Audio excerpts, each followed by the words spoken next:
I'll be back, man, with another Against the Grain segment, man. Hey, we can get it off. I mean, we kind of talked about, Cube and, conformist culture. Like, are we just kind of going with the left party and things like that? We also talk about Trump being a dictator, or are we leading towards that if we continue this presidency and the social ramifications, along with the legal ramifications of, implementing a man back in power. But let's talk about the vote, man, specifically the black vote, but voting in general. So, a lot of people left and right on this various topic, but I think the bees can kind of give us some more knowledge on it. Yeah, so um, I was looking at voter turnout numbers, and Americans typically, this is for national elections, only about 55 to maybe 60% of the population is going to vote in any given national election as far as like presidency. And the number, of course, goes down. You look at Senate, congressmen, governor races, like it goes down the lower. So actually, the closer that politics impact you, the less people vote. So it's kind of funny in that regard. And on one hand, I understand the power, the political leverage that a vote is supposed to have. Like you vote to pretty much put your 2 cents in as a citizen. The problem is, I think there's no real leverage if you don't are not also leveraging your entire asset base as a citizen. So if you're not, say, for example, if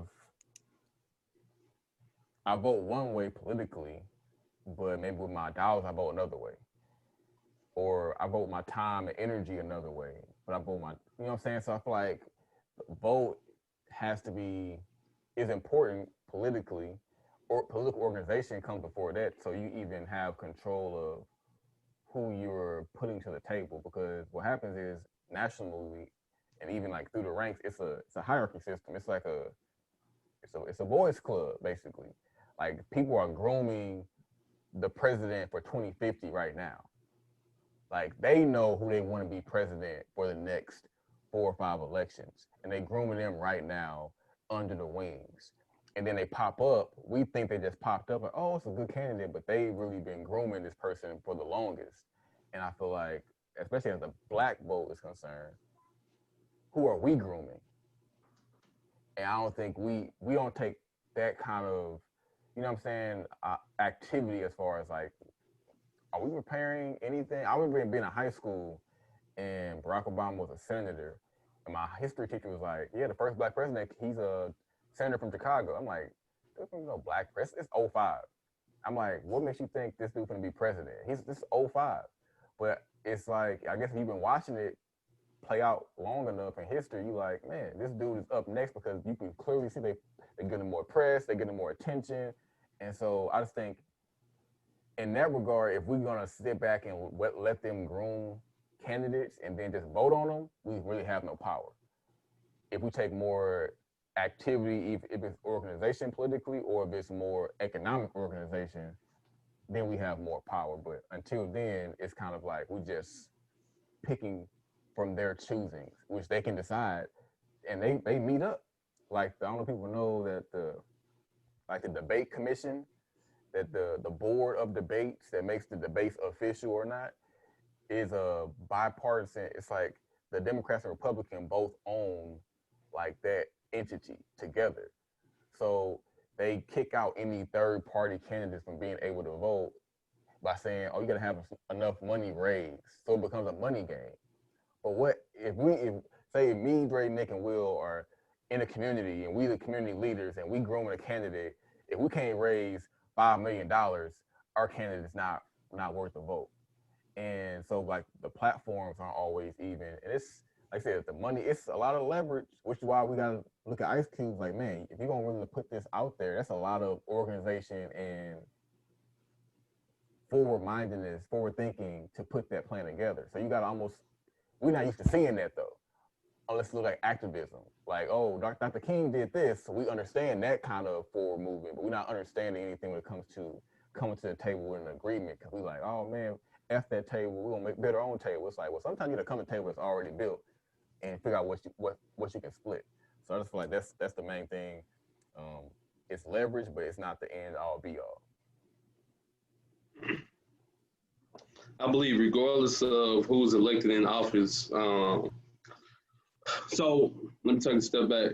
As as as our right, I believe Black people should vote just because we had a lot of ancestors and elders that literally fought and died for the right for us to vote. So just to pay it forward and show them respect, I believe that we should vote. To Beezy's point, regardless, they already have an idea of who got next.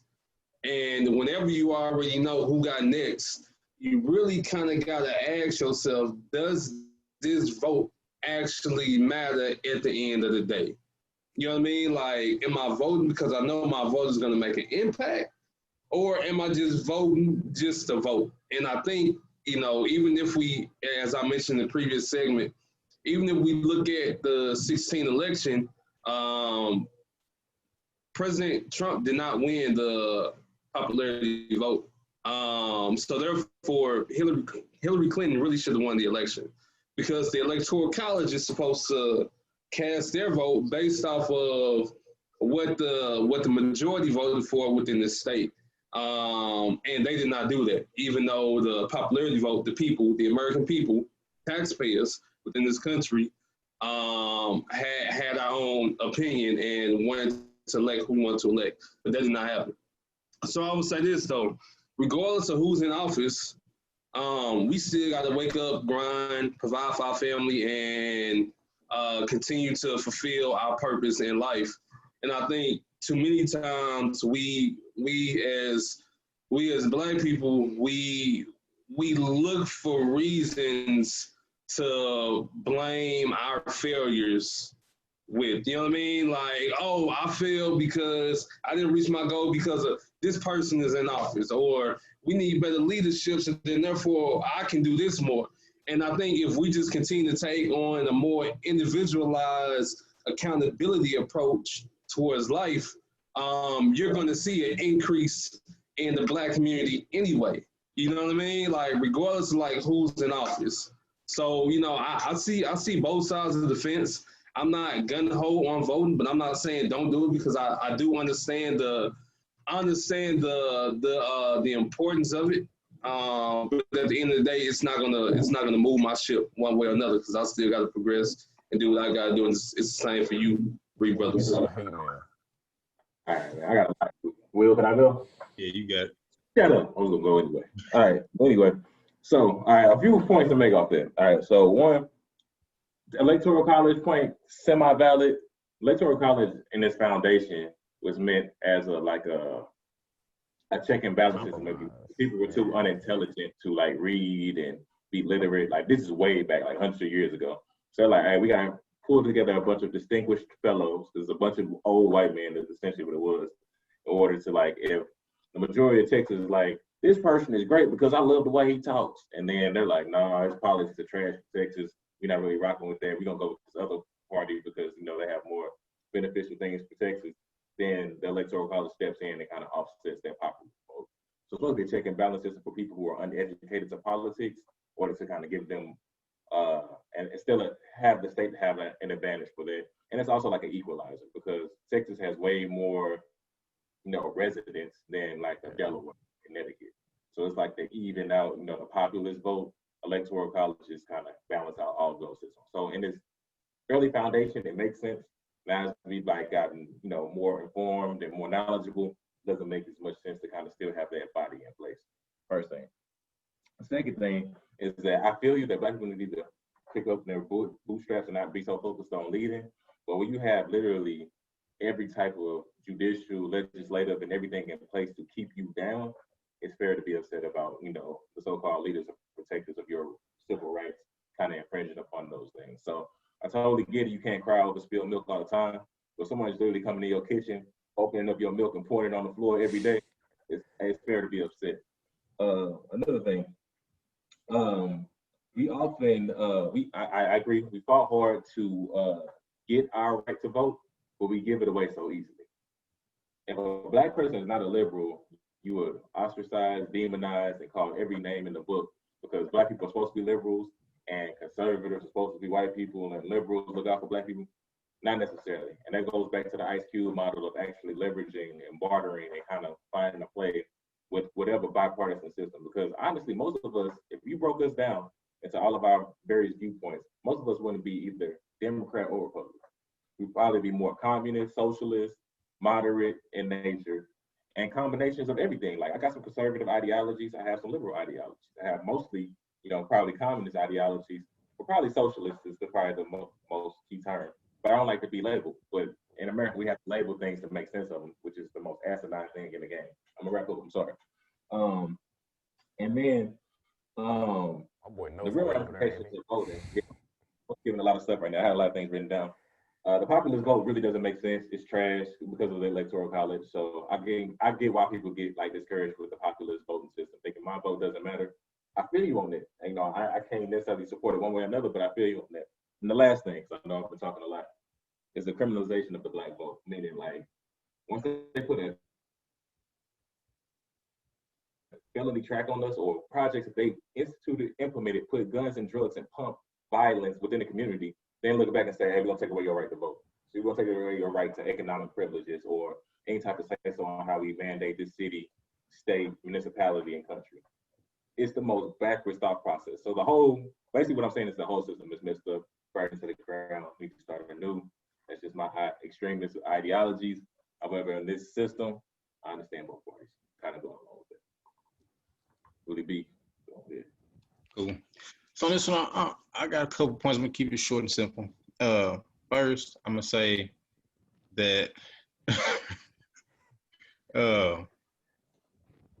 I can understand us being discouraged from voting. Going through what we've been through, years on years of the same thing, whether we vote or not vote. But there's a reason that our ancestors weren't allowed to vote. There were reasons why they tried to make voting harder when we could vote. I read this article in the New York Times 2 days ago. California Republicans admitted to posting fake ballots or mail-in ballot boxes.